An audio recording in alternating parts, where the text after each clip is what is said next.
الحمد لله رب العالمين والصلاة والسلام على المبعوث رحمة للعالمين نبينا محمد وعلى آله وصحبه ومن تبعهم بإحسان إلى يوم الدين أما بعد. Alhamdulillah, kita masih melanjutkan pelajaran kita masih dalam membaca kitab Al-Arba'in An-Nawawiyah, 42 hadis yang dirangkum oleh Al-Imam Abu Zakaria Yahya bin Sharaf An-Nawawi rahimahullah. Dan alhamdulillah kemarin kita sudah membaca hadis yang ke-24. Hadis Abu Dzar ya, Al-Ghifari radhiyallahu taala anhu. Yang Nabi alaihi salatu wassalam riwayatkan dari Allah Subhanahu wa taala. Dan hadis ini telah berlalu, yang modelnya seperti ini apa namanya? Hadis Qudusi.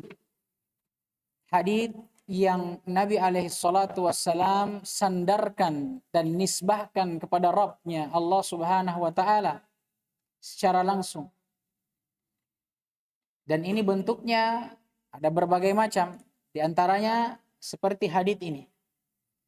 Diriwayatkan oleh sahabat dengan ucapan mereka, qala an-nabiy alaihi salatu wassalam fima yarwihi an rabbih. Ini salah satu bentuknya. Kalau ada sahabat yang meriwayatkan kemudian berkata, Nabi alaihi salatu wassalam bersabda sebagaimana apa yang beliau riwayatkan dari Rabb-Nya Allah Subhanahu wa taala. Atau kadang bentuknya dalam bentuk yang lain. Ada sahabat yang meriwayatkan kemudian berkata, qala Rasulullah sallallahu alaihi wasallam, qala Allah taala. Ada sahabat yang mengatakan bahwa Rasulullah sallallahu alaihi wasallam bersabda bahwasanya Allah Subhanahu wa taala berfirman. Sama saja. Ini bentuknya sama-sama hadis qudusi. Kemudian Allah Subhanahu wa taala berfirman, ya ibadi inni haramtu dzulma ala nafsi wa ja'altuhu bainakum muharraman fala tadzalamu. Wahai sekalian hambaku, ketahuilah sesungguhnya aku telah mengharamkan kezaliman atas diriku.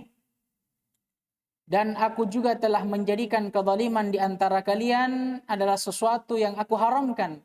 Maka jangan sekali-kali salah seorang di antara kalian atau kalian saling menzalimi.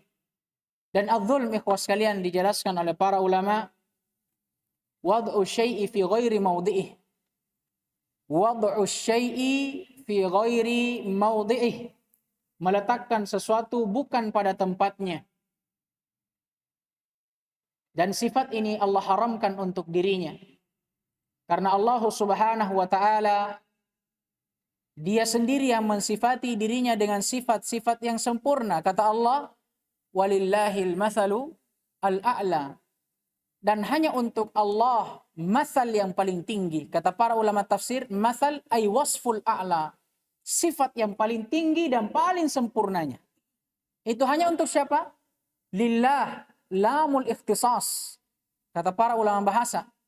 Menunjukkan bahwa as-sifatul a'la itu hanya untuk Allah Subhanahu wa taala. Dan tidak ada yang serupa dengan Allah.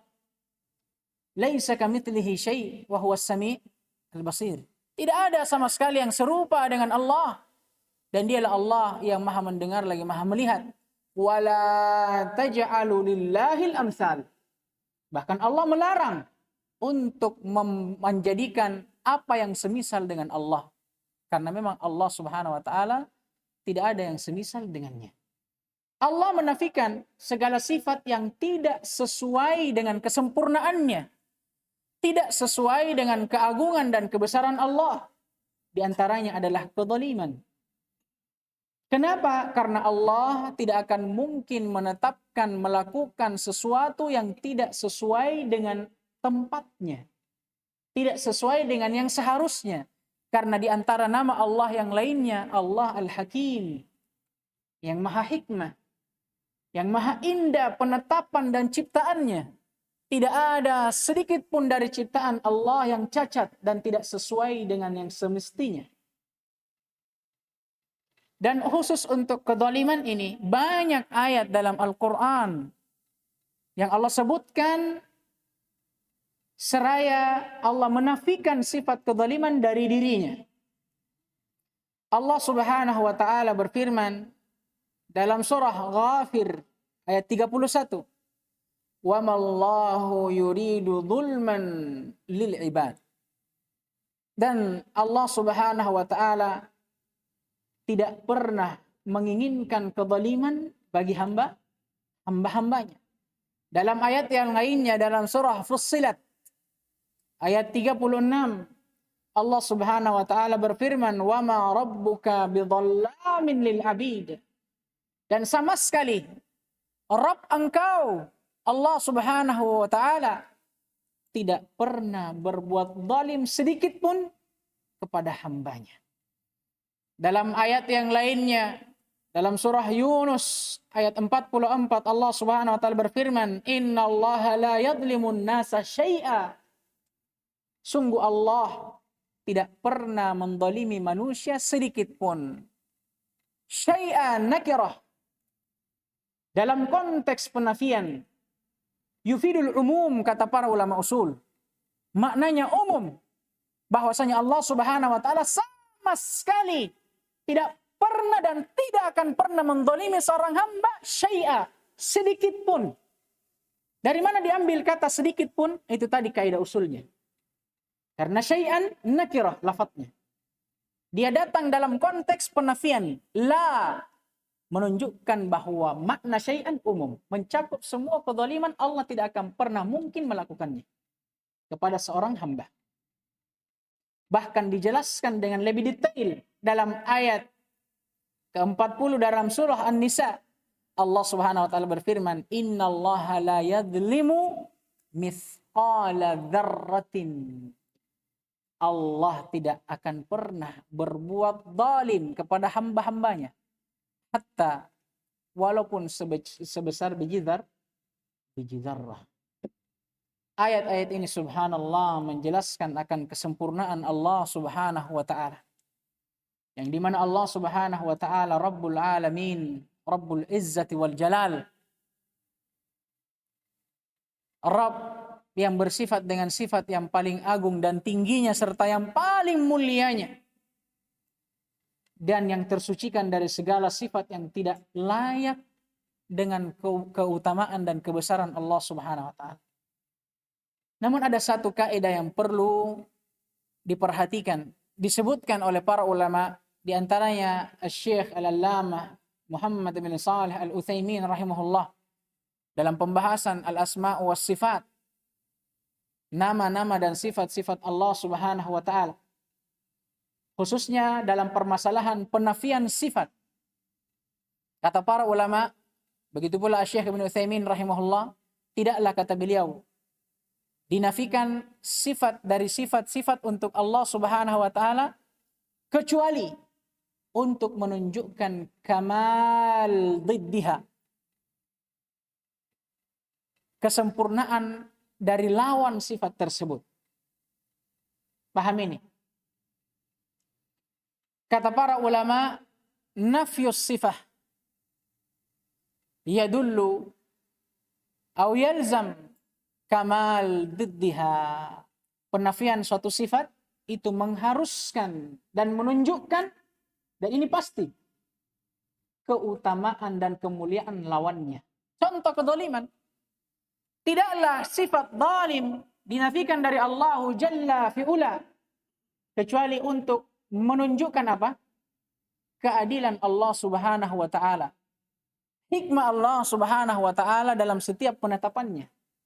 Begitu pula pada ayat-ayat yang mengandung sifat-sifat yang dinafikan dari Allah, dari ayat-ayat yang lainnya. Begitu pula dari hadits. Sebagaimana firman Allah Subhanahu wa taala dalam ayat kursi, apa kata Allah? La ta'khuduhu sinah wala naum. Dialah Allah yang tidak pernah sinah, mengantuk, dan tidak pernah pula tertidur. Penafian sifat. Tapi apakah penafian sifat ini dinafikan begitu saja? La. Tapi untuk menunjukkan kemuliaan lawan dari sifat itu. Kata para ulama, ayat ini menunjukkan kesempurnaan qayyumiyah. dan haya, kehidupan bagi Allah. Saking sempurnanya hidup Allah Subhanahu wa taala, sama sekali tidak pernah disentuh oleh kematian. Begitu pula tidur. Jangankan kematian, tidur saja tidak pernah. Apalagi kematian. Ayat-ayat yang seperti ini adalah ilmu ma'rifatullah, pengenalan terhadap Allah Subhanahu wa taala. Dan ayat-ayat ini termasuk ilmu yang mulia. Kan disebutkan kaidah di antara para ulama dan juga pernah disebutkan oleh Ibnu Utsaimin rahimahullah. Kata mereka rahimahumullah, syaraful ilm bi syarafil ma'lum. Selalu kita bawakan ini. Keutamaan ilmu itu tergantung dari keutamaan apa yang diilmui dalam ilmu itu. Hadis ini apa yang kita pelajari di dalamnya? Zat yang paling mulia, Allahu Jalla Jalaluh. Allah Subhanahu wa taala. Maka dengan demikian ilmu ini atau hadis ini juga termasuk ilmu yang paling mulia. Sebagaimana juga yang disebutkan oleh Syekhul Islam Ibn Taimiyah rahimahullah atau Ibnul Qayyim muridnya. Al-ilmul a'la, al-ilmu bil a'la. Subhanallah. Al-ilmul a'la, kata beliau rahimahullah, ilmu yang paling tinggi kedudukannya. Al-ilmu bil a'la adalah ilmu yang mempelajari tentang Allah Subhanahu wa taala al-a'la, yang maha tinggi. Di antaranya ini. Hadis ini menyebutkan tentang Allah Subhanahu wa taala, bagaimana Allah Subhanahu wa taala, zatnya, sifatnya, nama-namanya, perbuatannya, ketetapannya, takdirnya. Ini semua dalam hadis ini. Kemudian Allah Subhanahu wa taala kembali berfirman menyeru kepada hamba-hambanya, ya ibadi, wahai sekalian hambaku, kullukum dhalun illa man hadaitu. Setiap dari kalian dal yang diinginkan, jahil, tidak tahu apa-apa, lahir dalam keadaan jahil, kecuali mereka yang telah aku berikan hidayah. Fastahduni, kata Allah, maka mintalah hidayah kepadaku. Ahdikum, maka niscaya aku akan berikan kepada kalian. Ayat ini atau hadits ini kembali menunjukkan kepada kita di antara sifat-sifat Allah Subhanahu wa taala yang mulia. Menunjukkan akan kebesaran Allah Subhanahu wa taala dan ilmu Allah yang begitu luas. Dijelaskan oleh lafaz hadits. Allah menjelaskan bahwa setiap manusia tidak ada yang terlahirkan di muka bumi ini kecuali pasti dalam keadaan dhal, jahil, tidak mengetahui apa-apa. Paham ini? Dan jangan dipahami dhal di sini tersesat. La. Karena dalam hadis Nabi alaihissalatu wassalam meriwayatkan dari Allah Subhanahu wa taala hadis qudsi. Allah Subhanahu wa taala berfirman, "Khalaqtu ibadi hunafa." Saya menciptakan hamba-hambaku ini dalam keadaan lurus, hunafa. Dan dalam sebagian riwayat, khalaqtu ibadi muslimin. Saya menciptakan hambaku ini dalam keadaan Islam. Paham ini? Kata para ulama, asal penciptaan manusia itu diberikan fitrah untuk mengenal kebenaran, untuk mengenal Islam, untuk mengenal iman. Itu asalnya. Hanya saja setiap manusia yang lahir tidak semua sama keadaannya. Ya kan? Ada yang lahir di pangkuan kedua orang tua yang muslim, maka alhamdulillah. Dan ada di antara mereka yang mungkin lahir di pangkuan kedua orang tua yang bukan muslim. Paham ini? Di samping dari itu, apa yang dimaksud dengan dhal kalau begitu dalam hadis ini? Dhal yang dimaksudkan adalah al-jahl. Dan hadis ini dikuatkan maknanya oleh ayat.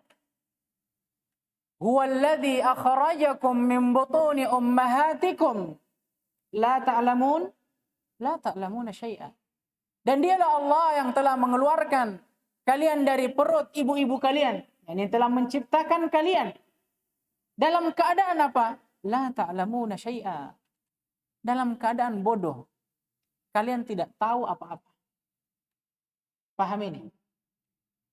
Wa ja'ala lakumus sam'a wal absara wal af'idah la'allakum tashkurun. Kemudian nanti setelah itu baru Allah menciptakan untuk kalian as-sam'a, pendengaran, yang dengannya kalian mendengarkan tentang kebenaran. Wal absar, mata dan penglihatan yang dengannya kalian mempelajari kebenaran itu. Wal afidah, dan hati yang dengannya kita memaknai dan mempelajari kebenaran itu. Agar kiranya apa? La'allakum tashkurun. Kalian bersyukur kepada Allah Subhanahu wa taala atas nikmat yang telah Allah berikan. Intinya apa? Manusia lahir dalam keadaan jahil. Tapi bersamaan dengan itu Allah telah berikan fitrah untuk menerima kebenaran. Maka tinggal mereka bagaimana mereka menjalani hidup mereka. Bersamaan dengan itu Allah Subhanahu wa taala pasti akan selalu memberikan, kalau istilah kita, tanda bagi hambanya untuk selalu meniti jalan yang lurus. Paham ini? Maka tidak ada alasan bagi mereka yang kufur, melakukan kesyirikan, melakukan bid'ah, jahil, untuk mengatakan bahwa saya tidak tahu. Tidak ada. Karena pasti Allah akan menurunkan bayan dan tanda yang mengajarkan kepada kita akan kebenaran. Apa kata Allah? Walaqad manna Allahu 'alal mu'minin idz ba'atsa fihim rasulan yatlu 'alaihim ayatihi wa yuzakkihim wa yu'allimuhumul kitaba wal hikmah. Paham ini? Wa in kanu min qablu lafi dhalalin mubin. Allah menjadikan nikmat dengan diutusnya seorang rasul yang menjelaskan kepada orang-orang yang beriman. Paham ini? Bahkan dalam ayat yang lainnya Allah mensifati rasul itu sebagai apa? Rahmatan lil alamin. Rahmat bagi setiap alam. Di antara bentuk rahmat Nabi SAW, Allah Subhanahu wa taala utus sebagai apa? Pengingat, pemberi peringatan. Apa kata Allah? Fadzakir fa inna apa kata Allah? Fadzakir fa inna ma anta mudzakir. Lasta alaihim bimusaitir. Tidak ada alasan bagi orang-orang yang jahil. Paham ini? Makanya dalam hadis Nabi SAW pernah bersabda, kullu mauludin yuladu alal fitrah. Setiap yang lahir itu dilahirkan, diciptakan di atas fitrah. Dalam riwayat yang lainnya, Nabi SAW, ma min mauludin illa yuladu ala hadzal din. Tidak ada seorang pun yang lahir di muka bumi ini kecuali dilahirkan di atas agama ini. Agama apa yang diinginkan? Islam, karena yang bersabda adalah Nabi SAW. Kemudian kata Nabi, walakin abawah, hanya saja kedua orang tuanya, yuhawidanihi wa yunassiranihi wa yumajjisanihi. Kedua orang tuanya lah yang membuat dia menjadi seorang Yahudi, seorang Nasrani, dan seorang Majusi. Kenapa seperti itu? Karena asal memang kita diciptakan dalam keadaan hanif, hunafa. Ada fitrah untuk menerima kebenaran. Tapi itu saya katakan, tidak semua kita lahir dalam keadaan yang sama.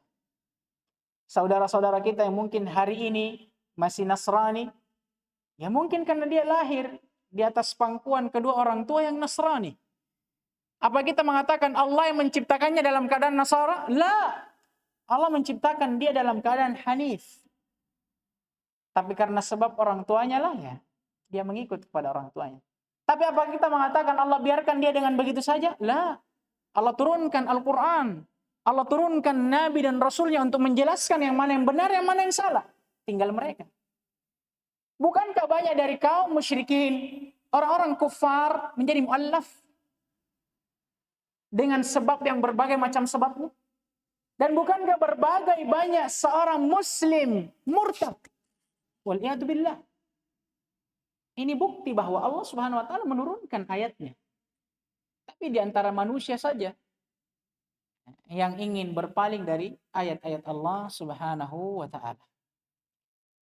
Dan dalam lafaz ini juga terdapat perintah untuk kita senantiasa memohon hidayah kepada Allah Subhanahu wa taala. Dan dalil ini jelas. Firman Allah Subhanahu wa taala dalam surah Al-Fatihah. Apa kata Allah Subhanahu wa taala terhadap doa-doa orang yang beriman, orang-orang yang bertakwa? Ihdinas sirat al-mustaqim. Ya Allah, tunjukkanlah kepada kami jalan yang lurus. Dan di sini ada faedah yang juga sering disebutkan oleh guru kita, Ustaz Dzulqarnain hafizahullah. Para ulama menyebutkan bahwa hidayah yang diminta dalam ayat ini ada dua. Hidayah ila tariq atau hidayah ila sirat, ila pakai ila, dan hidayah ala tariq atau ala sirat. Hidayah yang pertama, hidayah menuju kepada jalan yang lurus. Orang kafir meminta hidayah untuk masuk ke dalam Islam. Seorang muslim yang mungkin dia fasik, masih melakukan maksiat dan dosa, meminta hidayah untuk menuju jalan yang benar. Ini hidayah yang pertama, tapi tidak cukup sampai di situ. Karena kita hidup ini bukan hanya sampai di situ. Di atas hidayah, ujian lebih berat. Tantangan lebih berat. Maka kata para ulama, perlu dan sangat wajib kita meminta hidayah yang kedua. Setelah Allah menunjukkan kita hidayah, petunjuk kepada jalan yang lurus, wajib bagi kita untuk minta hidayah, kemudian setelah itu, di atas jalan yang lurus. Karena tidak semua orang yang telah Allah berikan hidayah bisa istiqomah. Oleh karenanya, Nabi SAW bersabda, innamal a'malu bil khawatim. Amalan itu bukan awalnya yang menjadi penggarisnya, ukurannya. Tapi yang menjadi ukuran adalah akhirnya. Bukankah telah masyhur kisah pembunuh 100 jiwa itu? Paham ini? Dari awal hidupnya sampai sebelum dia meninggal, hanya membunuh yang dilakukan. Bahkan hanya karena sebab Allah pertemukan dia dengan seorang alim, ini yang merubah kehidupannya dari awal sampai sebelum dia meninggal. Paham ini? Yang tadinya mungkin orang akan mengatakan dia dari ahli neraka karena besarnya perbuatan dosa yang dilakukan. Tapi hanya karena sebab yang kecil Allah masukkan ke dalam surga. Di antara faedahnya itu tadi. Paham ini? Kita tidak tahu akhirnya seperti apa. Dan juga ada salah seorang ulama, kalau saya tidak salah, itu nisbahnya disebutkan Al-Qasimi. Abdullah Al-Qasimi atau Abdul Aziz Al-Qasim. Wallahu a'lam. Saya lupa namanya. Ulama ini adalah ulama yang sangat cerdas di zamannya. Tidak jauh dari kita. Dekat dari kita ini, Abdullah Al-Qasim. Buku-bukunya subhanallah. Buku-buku yang dia karang itu luar biasa. Karena dia ini sering membantah tentang akidah-akidah yang menyimpang. Khususnya akidah orang-orang malahidah. Orang-orang yang mulhid. Sering dia membantah itu. Hanya saja disebutkan oleh para ulama, Abdullah Al-Qasimi ini adalah ulama yang bersinar di masa mudanya. Dan antum tahu fitnah di masa muda itu luar biasa. Kadang ada kecintaan untuk selalu ingin tampil, ada kecintaan untuk yang semisal dengannya. Dan subhanallah karena kecerdasannya, saking cerdasnya ini orang, sampai kata para ulama tentang buku-bukunya Abdullah Al-Qasimi ini, apa kata para ulama? Wa qad ishtara al-jannata bi kitabihi. Orang ini subhanallah telah membeli surga dengan bukunya. Bayangkan ini ucapan Abdullah Al-Qasimi. Tapi apa akhir hidupnya? Meninggal dalam keadaan ateis. Tidak percaya terhadap Tuhan. Bayangkan Abdullah Al-Qasimi yang kata para ulama walaqad ishtara al-jannata bi kitabihi. Orang ini telah membeli surga dengan kitabnya. Saking ngerinya itu kitabnya. Tapi bersamaan dengan itu, tidak ada yang tahu hidayah di tangan siapa. Hidayah di tangan Allah. Tidak ada yang tahu bagaimana akhir dari kehidupan kita. Makanya pentingnya meminta hidayah. Dan Allah Subhanahu wa taala memerintahkan kita untuk meminta hidayah dengan ayat ini minimal berapa sekali? Berapa sehari? 17 kali. Itu saking pentingnya hidayah. Karena subhanallah memang hidayah itu hanya di tangan Allah Subhanahu wa taala. Bahkan Nabi alaihissalam Nabi merupakan Nabi yang paling mulia bahkan dan Rasul paling mulia di sisi Allah. Kata Allah, innaka la tahdi man ahbab. sungguhnya engkau tidak akan mampu untuk memberikan hidayah bahkan untuk orang-orang yang engkau cintai sekalipun. Innallaha yahdi may yasha. Dan sungguhnya Allah dialah yang mampu untuk memberikan hidayah kepada siapa yang dia kehendaki. Ya. Kata Allah Subhanahu wa taala, "May yahdillahu fahuwal muhtadi wa may yudlil falan tajida lahu waliyan mursyida." Dan barang siapa yang Allah berikan hidayah, maka dialah orang yang diberikan hidayah, berjalan di atas hidayah tersebut. Dan barang siapa yang Allah sesatkan, maka sama sekali kalian tidak akan pernah mendapatkan penolong bagi mereka yang menolongnya dan orang yang akan menunjukkan ke jalan kepada mereka. Ini pentingnya hidayah, ikhwas sekalian. Kemudian Allah Subhanahu wa taala melanjutkan kembali firman-Nya. Kembali memanggil hamba-hambanya, ya ibadi kullukum ja'i'un illa man at'amtuh. Wahai sekalian hamba-hambaku, ketahuilah bahwa setiap kalian itu ja'i' adalah orang-orang yang kelaparan. Illa man at'amtuh, kecuali siapa di antara kalian yang saya berikan makan. Fastat'imuni ut'imkum, maka mintahlah makan kepadaku, aku akan berikan kepada kalian. Ya ibadi kullukum arin illa man kasautuh.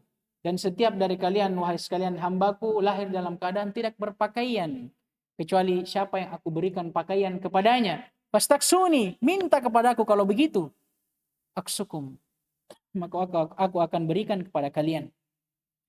Ayat ini subhanallah juga menjelaskan dan masih menjelaskan tentang kebesaran Allah Subhanahu wa taala. Dan khususnya menjelaskan bahwa Allah Subhanahu wa taala As-Samad, Al-Ghani. Dialah Allah yang Maha Samad, tempat bergantung hamba-hambanya seluruhnya.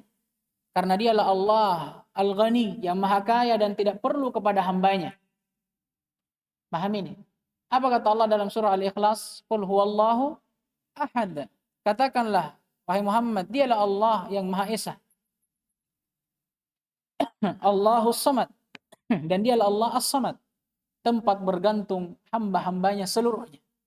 Dan di antara ayat atau hadits yang mengandung makna tersebut adalah hadits ini. Bahkan kata Allah dalam hadits ini, kebutuhan yang berupa makanan dan pakaian,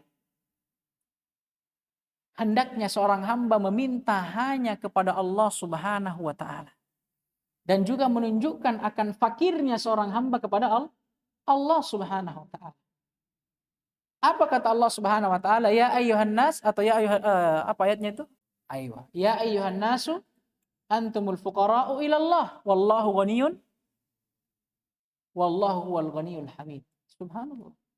Wahai sekalian orang-orang yang beriman, kata Allah, ketahuilah kalian ini adalah orang-orang yang fakir, butuh kepada Allah.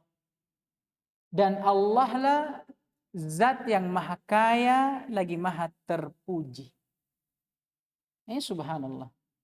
Bahkan diriwayatkan oleh para salaf. Bahkan hadits dari Nabi SAW. Kata beliau SAW dalam hadits yang diriwayatkan oleh Imam Tirmidzi rahimahullah. Kata beliau, liyas'al ahadukum rabbahu hajatahu kullah hatta yas'alu syas'a na'lihi idzan qata'ah. Subhanallah. Hendaknya, kata Nabi SAW, kalian memohon dan meminta hajat kalian seluruhnya hanya kepada Allah. Bahkan kata Nabi, seorang di antara kalian yang putus tali sendalnya ini, itu minta kepada Allah. Putus tali sendal, minta kepada Allah.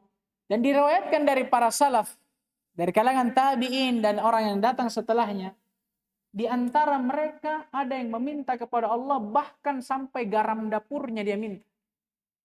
Garam diminta sama Allah. Subhanallah. Dan di sini ilmu yang diberikan kepada kita, ilmu tawakal kepada Allah Subhanahu wa taala. Dan kata Allah Subhanahu wa taala dalam rangka menjamin hamba yang bertawakal kepadanya, apa kata Allah? Wa may yatawakkal 'ala Allah fahuwa hasbuh. Siapa yang bertawakal kepada Allah, menyerahkan segala perkaranya hanya kepada Allah. Apa yang dibutuhkan dia minta kepada Allah. Maka Allah yang menjanjikan kepada hamba ini, Allah yang akan menjadi hasbuh, pencukup baginya. Kata para ulama, setiap apa yang dia minta dari kebutuhannya, Allah pasti akan berikan sesuai dengan kebutuhannya. Hanya saja kadang perlu kita pahami bahwa tidak semua yang kita inginkan itu adalah sesuatu yang kita butuhkan. Karena kadang susah bagi kita itu membedakan kebutuhan dengan keinginan. Perlu antum pahami, tidak setiap yang kita inginkan itu kita butuhkan. Adapun apa yang kita butuhkan, yang paling tahu itu adalah Allah Subhanahu wa taala. Oleh karenanya Allah Subhanahu wa taala berfirman, "Asa an takrahu syai'an wa huwa khairul lakum wa asa an tuhibbu syai'an wa huwa syarrul lakum." Boleh jadi engkau cinta kepada sesuatu, suka terhadap sesuatu, tapi itu buruk untukmu di sisi Allah. Dan sebaliknya, boleh jadi engkau membenci sesuatu, tapi itulah yang terbaik di sisi Allah. Karena dialah Allah Al-Alim, yang maha tahu, Al-Khabir, sampai kepada hal yang terperinci terhadap hamba-hambanya. Apalagi dialah Allah yang menciptakan kita. Dia yang paling tahu tentang kita.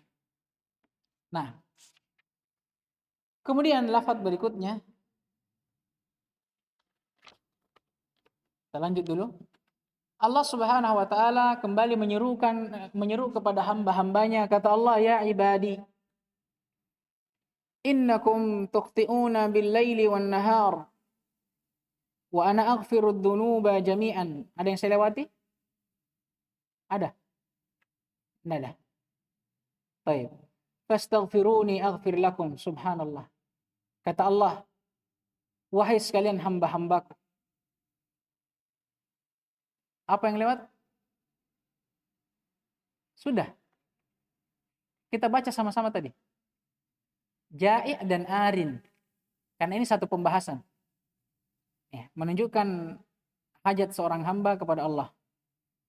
Kata Allah, wahai sekalian hamba-hambaku, sungguhnya kalian senantiasa berbuat kesalahan, dosa dan maksiat bil-laili wan nahar, sepanjang malam dan siang. Subhanallah. Wa ana aghfirud dzunuba jami'an.